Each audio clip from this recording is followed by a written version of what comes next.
song lyrics have lost all meaning. I've been rehearsing some songs recently because I'm going to go to an open mic night again, just for fun. But I've been finding it very difficult to actually find any songs that I can sing.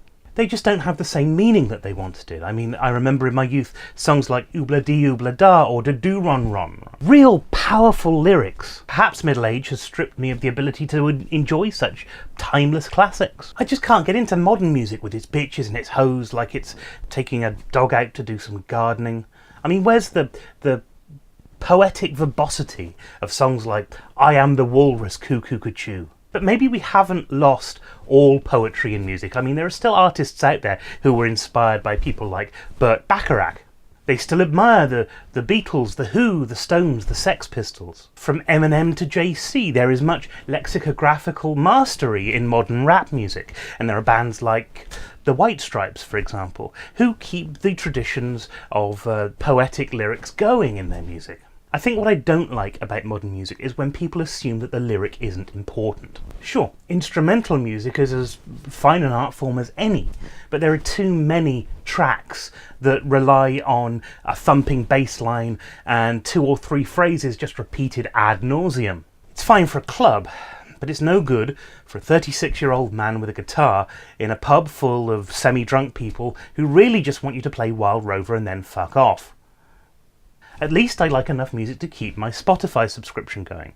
After all, I'm one of the few people who don't think it's been harmed by the absence of Taylor Swift. Did you see that recently? Taylor Swift's taken all of her music off Spotify, so you can only get her tracks through album and single sales. Apparently it's made a lot of money for her, as you would expect. Of course, there are many bands out there who can't afford the PR team that Swift can in order to stop the illegal dissemination of her music through nefarious means. This raises other questions. I mean, are we really at a point where the human race has advanced so much that it's made it impossible or impractical for new bands to actually make a living making music?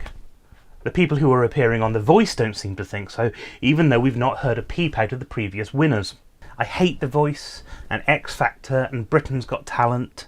The whole point behind it, of finding the diamonds in the rough, it seems silly, and it seems like a lie when you get a few weeks into the programme and suddenly it turns into who's got the biggest sob story. I've seen judges, when commiserating a loser, say, well, you just didn't want it as much as they did, which kind of makes you wonder what they were doing backstage. It might explain why Louis Walsh has got that stupid grin on his face. And the artists at the end of it don't really get what they're promised. Sure, they're told, oh, we'll give you a contract, but what they hear is, I'm going to be famous, which is probably why you never hear of them again. Either that, or they harvest their voices for DJs to create tunes with thumping bass lines and repeating loops of vomit-inducing phrases, which increasingly seem like they've been lifted from the Kama Sutra or the script from Debbie Does Dallas.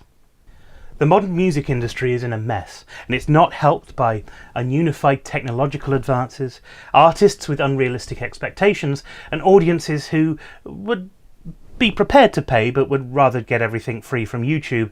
That's my opinion. Anyway, let me know yours by leaving a comment below. You can also contact me on Twitter at Steve_Mellor or on Facebook /Burnt Papyrus.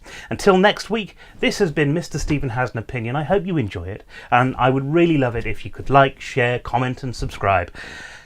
I think that's probably enough shilling for one episode. Bye folks!